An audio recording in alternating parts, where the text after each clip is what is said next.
কোরআনুল কারীমে সূরাতুল জুমআ আল্লাহ তাআলা বলেন ফাইদা কুদিয়াতিস সালাতু ফান্তাশিরু ফিল আরদি ওয়াবতাগু মিন ফাদলিল্লাহ ওয়াযকুরুল্লাহা কাসীরান লাআল্লাকুম তুফলিহুন। আল্লাহ তাআলা বললেন তোমাদের যখন নামাজ শেষ হয়ে যায় তোমরা জমিনের মধ্যে ছড়িয়ে পড়ো এবং আল্লাহর অনুগ্রহ সন্ধান করো। ওয়াবতাগু মিন ফাদলিল্লাহ, তোমরা আল্লাহর অনুগ্রহ সন্ধান করো, জমিনের মধ্যে ছড়িয়ে যাও, অর্থাৎ কর্মের মাধ্যমে জীবিকা অন্বেষণ করো। অলস বসে থাকার কোনো সুযোগ নাই। ইসলাম বৈরাগ্যবাদকে কখনো সমর্থন করে না। কর্ম করবে, কর্মের বিনিময়ে আমাদের জীবনে রিজিকে বরকত দিয়ে দেন।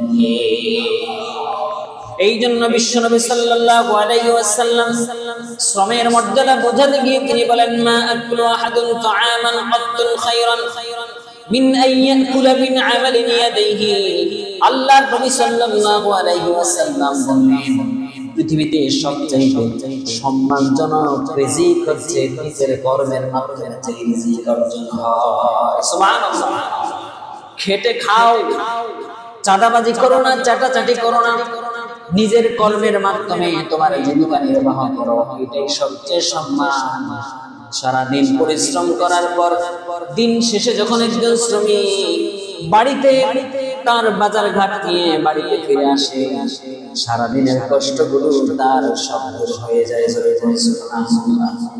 বাড়িতে আসার পর স্ত্রীর হাতে যখন বাজারটা তুলে দেয়, সন্তানের হাতে যখন নিজের কামাই করা টাকা দিয়া অনেক কিছু কিনে এনে, অনেক মজা কিনে এনে সন্তানের হাতে দেয়, সন্তান তখন আব্বা বলে চিৎকার দিয়া কোলে ফিরে আসে। সারাদিনের শ্রম ঘাম সব কষ্ট দূর করে দেন কে?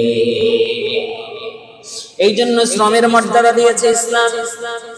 ভিক্ষা করা এটা ইসলামে জায়েজ, অন্যের কাছে সহযোগিতা নাও এটা ইসলামে জায়েজ, কিন্তু আল্লাহর কাছে ঘৃণিত একটি কাজ, আল্লাহর কাছে অপছন্দনীয় একটি কাজ হচ্ছে ভিক্ষা করা। আল্লাহর কাছে জায়েজ দুইটা কাজের মধ্যে, পৃথিবীর সমস্ত জায়েজ কাজের মধ্যে দুইটা কাজ আল্লাহর কাছে অপছন্দনীয়। একটা হচ্ছে মহিলাদেরকে তালাক দেওয়া, আর দুই নাম্বার হচ্ছে ভিক্ষা করা। এই জন্য নবী সাল্লাল্লাহু আলাইহি ওয়াসাল্লামের কাছে একজন লোক আসলো ভিক্ষা করার জন্য। নবীর কাছে যখন আবদার করলো, দয়ার নবী, মায়ার নবী, রহমতের নবী, তিনি ওই ভিক্ষুকের দিকে তিনি তাকিয়ে বললেন, আরবের নবী করুণার ছবি, ভিখারির পানে চাহি কোমল কণ্ঠে কহিল, তোমার ঘরে কি কিছুই নাই?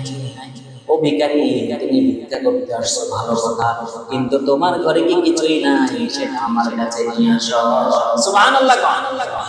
বিশ্বনবী সাল্লাল্লাহু আলাইহি সাল্লামের এই জবাবে ভিখারি বলল, আছে শুধু মোর কম্বল একখানি। কহিলেন রাসূল, এক্ষুনি গিয়া দাও তাহা মোরে আনি। ও ভিখারি, তোমার ঘরে যে কম্বলটা আছে সেটা আমাকে এক্ষুনি নিয়ে আসো, আমার কাছে নিয়ে আসো। আল্লাহর নবীর কাছে আনার পর সম্বল তার কম্বল খানি বেচিয়া তাহার করে অর্ধেক দাম দিলেন রাসূল খাদ্য কিনার তরে। আল্লাহর নবী ওই কম্বলটা বিক্রি করে তার অর্ধেক দাম দিয়া তার জন্য খাবার কিনে আনতে বললেন, আর অর্ধেক দাম দিয়া আল্লাহর নবী নিজের হাতে একটা কুঠার বানাইয়া দিলেন। ভিক্ষা করে জীবন পরিচালনা করা যাবে না। অন্যের কাছে হাত পাতার মানসিকতা দূর করতে হবে। নিজের শ্রম দিয়া, নিজের কষ্ট দিয়া, নিজের শ্রমের মাধ্যমে, নিজের ঘামের মাধ্যমে জীবিকা নির্বাহ করতে হবে। এটার মধ্যেই সম্মান, এটার মধ্যেই মর্যাদা। আল্লাহর নবী সেজন্য বলেছেন, নিচের হাতের চাইতে উপরের হাত বেশি উত্তম। সুবহানাল্লাহ।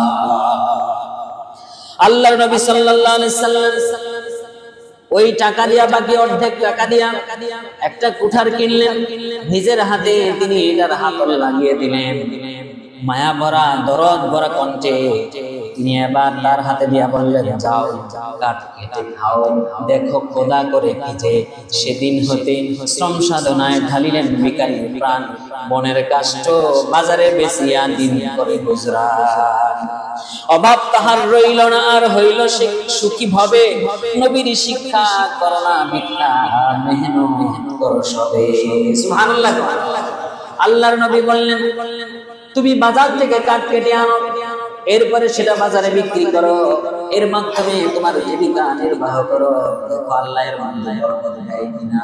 ওই ভিখারি কাজ করা শুরু করলো, এরপরে আর সে ভিখারি রইল না, এরপরে সে স্বাবলম্বী হয়ে গেল।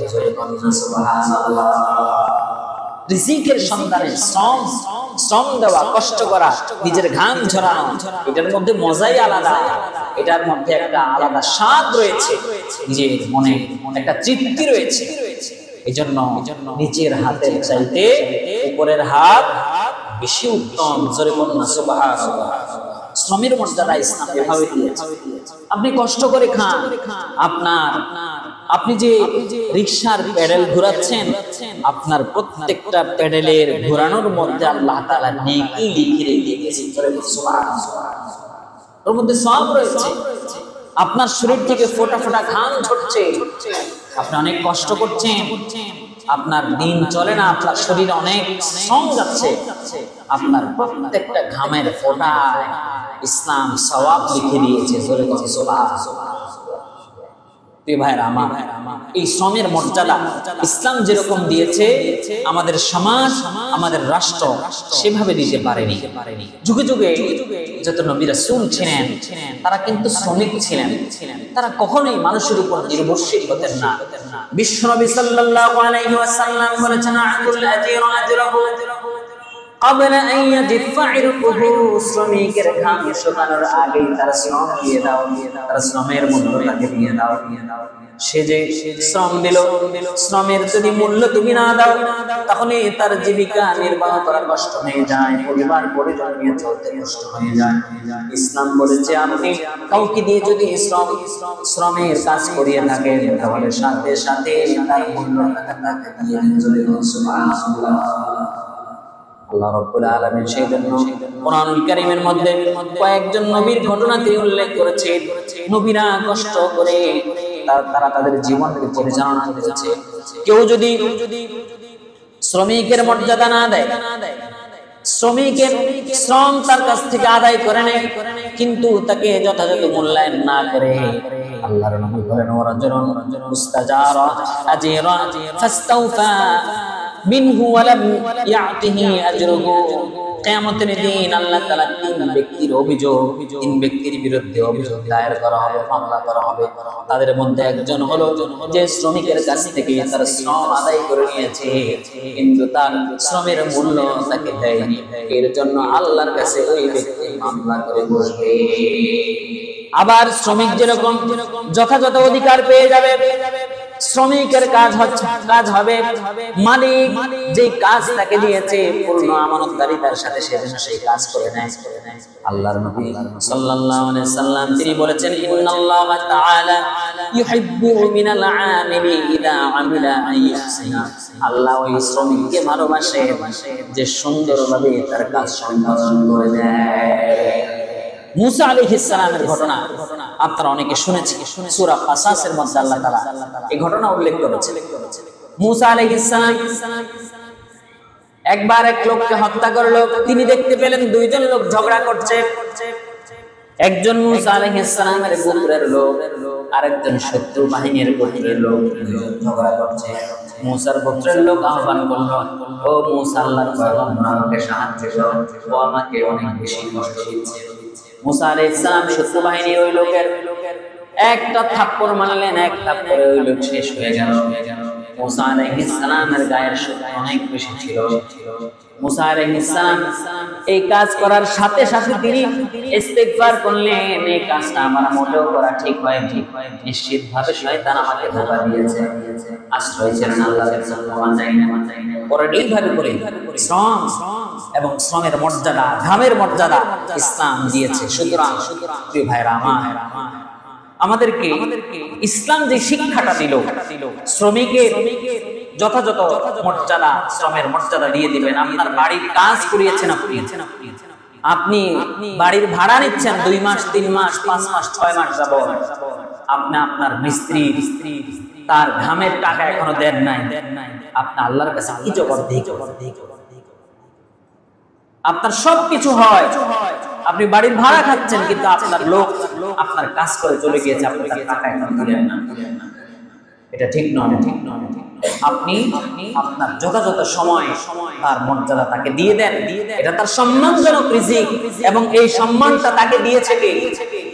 জরিগণকে আল্লাহ তাআলা দিয়েছে। আপনি একটা রিকশায় উঠেছেন, রিকশা ভাড়া 5 টাকা আপনার কাছে চেয়েছে, আপনি তাকে দিলেন না, না দিয়ে তার একটা থাপ্পড় লাগাই দিলেন। এটা ঠিক নয়, এটা অন্যায়, এটা জুলুম। দুর্বলদের উপর অত্যাচার করা, দুর্বলদেরকে ঠকানো, এটা ইসলাম শিক্ষা দেয়নি। ইসলাম শিক্ষা দিয়েছে, সে তোমার কাজ করেছে, তার শ্রমের মর্যাদা তাকে দিয়ে দাও। সুবহানাল্লাহ। প্রিয় ভাইরা আমার, আর অনেক কথা বলতে পারলাম না, সময় নেই। আল্লাহ সুবহানাহু ওয়া তাআলা আমাদেরকে শ্রমিক এবং মালিকের যে সুসম্পর্ক থাকা দরকার, সেই সুসম্পর্ক আল্লাহ তাআলা সমাজে প্রতিষ্ঠিত করুন। আমরা সকলে বলি আমিন।